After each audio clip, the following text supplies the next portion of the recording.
Hi guys, welcome the Pakistani family reaction में। उम्मीद करता हूँ आप सब खैरियत से होंगे, जहाँ होंगे खुश होंगे, आबाद होंगे। तो चैनल पर नहीं हो तो चैनल को सब्सक्राइब कर दे। मेरा नाम वजाहत और है। मेरा नाम नदीम। तो आज का वीडियो जो होने वाला है बहुत ही ज़्यादा इंटरेस्टिंग और रिक्वेस्टेड है। तो हमें रिक्वेस्ट है इस वीडियो को। तो हिंदू धर्म में मतलब कि लाश का अंतिम संस्कार करते वक्त या उसको जो मतलब कि उसको एंड टाइम पर उसके सर पर 3 दफ़ा मतलब डंडा क्यों मारा जाता है, ठीक है।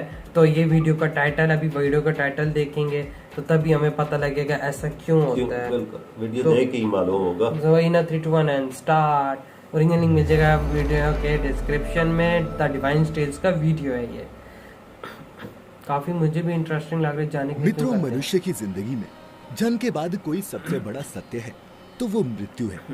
साधु हो या संत, राजा हो या फकीर, जिस किसी ने भी इस मृत्यु लोक में जन्म लिया है उसे एक ना एक दिन इसे छोड़कर जाना है। बिल्कुल सही बात। ऐसे में जो लोग ये सत्य समझते हैं वो मृत्यु के बाद मोक्ष पाने की अभिलाषा में अपने जीते जी तो पुण्य कर्म करते ही हैं, बल्कि मरने के बाद भी कुछ कर्म ऐसे हैं जो अगर मृतक के परिवार वालों द्वारा विधि पूर्वक किए जाए तो मृतक की आत्मा को मुक्ति मिलती है। और मित्रों, इन्हीं कर्मों में से एक है अंतिम संस्कार के समय की जाने वाली कपाल क्रिया, जिसमें चिता में जल रहे शव के सिर पर 3 बार डंडा मारा जाता है। लेकिन क्या आप जानते हैं कि ऐसा क्यों किया जाता है? और चिता में शव के सिर पर डंडा मारने का हमारे ग्रंथों में क्या महत्व बताया गया है? अगर नहीं जानते तो कोई बात नहीं, आज की हमारी इस वीडियो को पूरा देखने के बाद जरूर जान जाएंगे। नमस्कार मित्रों और स्वागत है द डिवाइन टेल्स पर एक बार फिर। गरुड़ पुराण के धर्मकांड में मृत्यु के बाद किए जाने वाले कर्मों से जुड़ी बहुत सी मान्यताओं का वर्णन किया गया है। इसी अध्याय में शव के कपाल पर प्रहार करने की प्रक्रिया से जुड़ी विभिन्न धार्मिक तथ्यों का भी व्याख्यान किया गया है। गरुड़ पुराण में मनुष्य के अंतिम संस्कार को लेकर एक निश्चित विधि विधान का वर्णन मिलता है, जिसका पालन हिंदू धर्म के किसी भी व्यक्ति के अंतिम संस्कार के समय होता ही है। गरुड़ पुराण के अनुसार मृत्यु के पश्चात अंतिम संस्कार के समय शव को मुखाग्नि दिए जाने के बाद बांस के डंडे पर एक लोटा बांधकर शव के सिर पर घी डाला जाता है। और ऐसा इसलिए किया जाता है ताकि अग्निदाह के समय शव का सिर अच्छे से जल सके। इसके पीछे का एक कारण ये भी है कि मनुष्य के सिर की हड्डी बाकी अंगों की अपेक्षा ज्यादा मजबूत होती है, इसीलिए उसे अच्छे से अग्नि में नष्ट करने के उद्देश्य से ही शव की खोपड़ी पर ये घी डाला जाता है। अब प्रश्न ये उठता है मतलब कि वो ताकि अच्छे से जल सके नष्ट करना क्यों आवश्यक है? वास्तव में इसे करने के पीछे का कारण भी गरुड़ पुराण में वर्णित है, जिसके अनुसार यदि शव की खोपड़ी अग्निदाह के पश्चात अधजली रह जाती है तब मृतक के अगले जन्म में उसका विकास पूर्ण रूप से नहीं हो पाता और वो अविकसित ही रह जाता है। इसके अलावा एक जन्म होता है लेकिन अच्छे वो मतलब अगर कपाल क्रिया नहीं की जाए तो मृतक के प्राण पूर्ण रूप से स्वतंत्र नहीं होते और उसके नए जन्म के मार्ग में बाधा उत्पन्न हो जाती है, जो कि उसके प्रियजन बिल्कुल भी नहीं चाहेंगे। इसीलिए शव के परिवार द्वारा अंतिम संस्कार की किसी भी प्रक्रिया में ढील नहीं दी जाती। विभिन्न धर्मों में मनुष्य के अंतिम संस्कार से जुड़ी अलग अलग मान्यताएं, जैसे कि इस्लाम धर्म में मृत्यु के बाद उनके शव को जलाया नहीं जाता बल्कि दफनाया जाता है, जबकि हिंदू धर्म में मृतक के शव को जलाया हर रिलीजन में अलग अलग होता है और रिस्पेक्ट अंतिम संस्कार को लेकर भी अलग अलग मान्यताओं का वर्णन मिलता है। अगर आप इसके बारे में विस्तार से जानना चाहते हैं तो ऊपर दिए हुए आई बटन पर क्लिक करके ये वीडियो देख सकते हैं। आइए वीडियो को आगे बढ़ाते हुए अब आपको बताते हैं कि ऐसी कौन सी मान्यता है जिसका पालन करने हेतु मनुष्य की मृत्यु के उपरांत शव के कपाल अर्थात सिर पर डंडे से ये प्रहार किए जाते हैं। मित्रों, प्रचलित मान्यताओं के बीच एक विधि का वर्णन श्राद्ध चंद्रिका पुस्तक में भी वर्णित है, जिसके अनुसार सिर में ब्रह्मा का वास माना गया है, इसीलिए शरीर को पूर्ण रूप से मुक्ति प्रदान देने के लिए कपाल क्रिया की जाती है, जिसके लिए मस्तिष्क में स्थित ब्रह्मरंध्र पंच तत्व का पूर्ण रूप से विलीन होना आवश्यक है। इसीलिए कपाल क्रिया को अंतिम संस्कार की प्रक्रिया में महत्ता दी गई है। इसके अतिरिक्त आपने ये भी सुना होगा कि कुछ अघोरी और तांत्रिक कपाल का उपयोग अपनी तंत्र विद्या और सिद्धियां प्राप्त करने के लिए करते हैं। यदि ऐसा उनके प्रियजन के कपाल के साथ हो जाए तो मृत्यु के बाद मृतक के लिए मोक्ष प्राप्ति की प्रक्रिया असंभव हो जाएगी। इस कारण भी कपाल क्रिया करना आवश्यक हो जाता है। कपाल क्रिया को समझने के लिए हमें शरीर और इसमें मौजूद 7 चक्रों से जुड़े पहलुओं को जानना भी आवश्यक है, जिसमें मूलाधार, स्वाष्ठिस्थान, मणिपुर, अनाहत, काफी डीप वर्ड समझ नहीं आ रही। और सहस्त्रार चक्र शामिल है। खासतौर पे ये नहीं इनमें समझ से आया। सहस्त्रार चक्र को कपाल क्रिया से सीधा जुड़ा हुआ माना जा सकता है।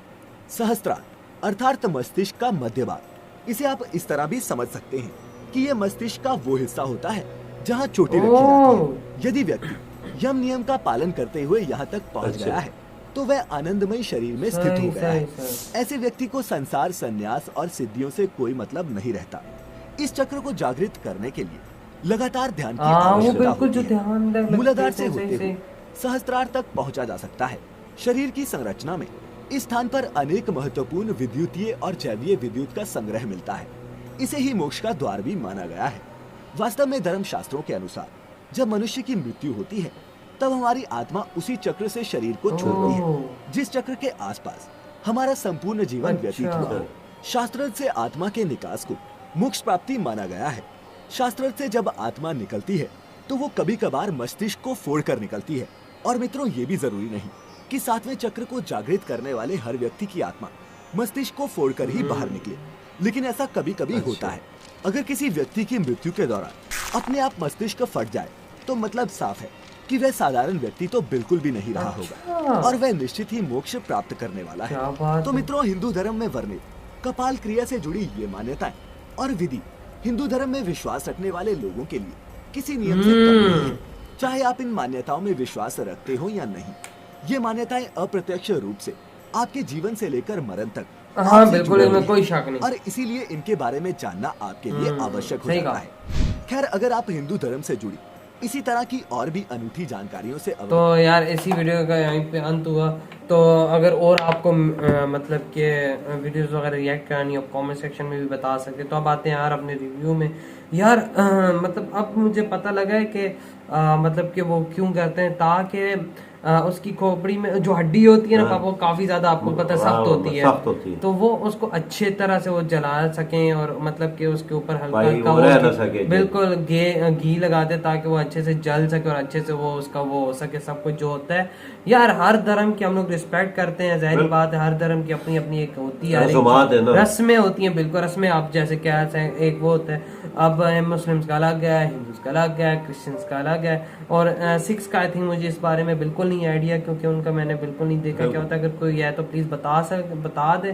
तो ये इसलिए करते हैं ना ताकि अगर उसी इंसान का अगला जन्म हो ना पापा, तो उसमें कोई मतलब कि आई थिंक वो उसका कोई ऐसा वैसा ना हो, मतलब कि एबनॉर्मल ना हो बंदा, इस तरह का वो मतलब कि ये इनका है मानना। और बिल्कुल ज़ाहिर बात है, रिलीजन में एक अलग अलग मानना होता है। और मतलब जिस तरह इन्होंने बताया कि जो आत्मा है वो जो उन्होंने 7 पॉइंट्स बताए यार, उसका बिल्कुल मुझे थोड़ा समझ नहीं आया। अगर है तो प्लीज आप कमेंट सेक्शन में वो नाम लिख के आगे उसका मतलब बता सकते। 7 नाम बताए ना, वो हिंदी में लिखे हुए बहुत, वो बहुत संस्कृत में थे, बहुत ज्यादा डीप हिंदी थी, वो बिल्कुल समझ नहीं आ रही थी। तो प्लीज आप उनका नाम लगा के आगे हमें बता दो। और हमें यार कसम से ये एक चीज इंडियन मतलब कि हिंदू रिलीजन के बारे में जानने को मिली है कि ऐसा भी होता है। ये पहले हमें नहीं पता था, नहीं पता था, बिल्कुल नहीं पता, बिल्कुल ऐसा नहीं, हमें बिल्कुल आइडिया था, मूवीज वगैरह में हमने देखा, लेकिन ये चीज हमने नहीं देखी थी जो इन्होंने आज हमको बताई है। जाहिर बात हमें पता था कि वो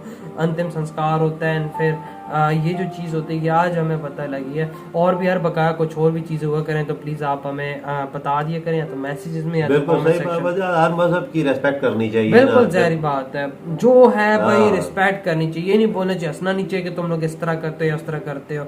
हर किसी के अलग अलग मानना होता है। बिल्कुल सही बोला, क्यों बाबा, बिल्कुल सही बोल रहे, वही ना, अपने मजहब के मुताबिक हर उसके मुताबिक करता है, जाहिर बात है। मुसलमान दफनाते हैं, हिंदू भाई जो है वो जलाते हैं, बिल्कुल उन अपने मुताबिक करते हैं ना, जो उनकी रस्मात चली आ रही है। और जो क्रिश्चियंस होते हैं वो एक संदूक में बंद करके उसको दफनाते हैं। वो किस तरह करते हैं मैंने आज तक नहीं देखा, लेकिन ये है कि यार आज बहुत ही ये वीडियो देखिए तो हिंदू धर्म का पता चला बिल्कुल कि इसके बारे में जानने को मिला कि जो अंतिम संस्कार तो उस टाइम ये क्यों किया जाता है। तो यार आप लोग बताएं, आप लोगों को ये चीज पता थी या नहीं पता थी। तो मिलते हैं नेक्स्ट वीडियो में, अपना बहुत ज्यादा ख्याल रखना, तो बाय।